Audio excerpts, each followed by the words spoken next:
Okay, dito tayo sa printer setup settings. Unahin na natin yung A4 size. So, pagpunta kayo dito sa control panel, all control panel items, device and printers, o sa device and printers, makikita nyo yung mga printer dito. Diba? Kung meron kayong printer na letter size o legal size, ay gawin ninyong big printer. I-right click nyo lang yon. Yung halimbawa ito yung printer ninyo, i-right click nyo, tapos properties, tapos palitan nyo itong pangalan niya ng big printer.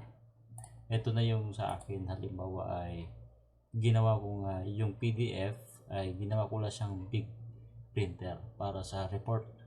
So i-right click nyo yon, palitan nyo ng ipapalit nyo itong ganitong words, big printer. Okay, tapos apply nyo. Okay, tapos doon sa thermal printer, yung sa pangresibo, ay gawin nyo naman siyang small printer.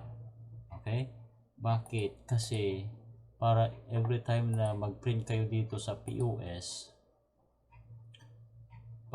kasi dito sa POS merong print at saka yung preview. Pag preview, ito yung malaking printer. So hindi ka na lilipat halimbawa ito naka-default, hindi ka na lilipat para i-default yung big printer para ma-preview yung big size. Tignan mo, pagka nag-default na yung maliit, magiging ganyan na siya.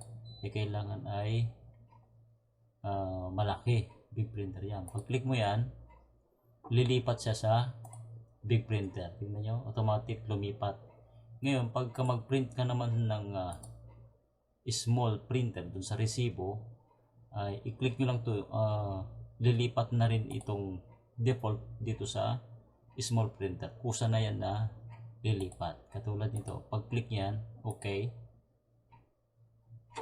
Yan. Nag-print siya. Okay?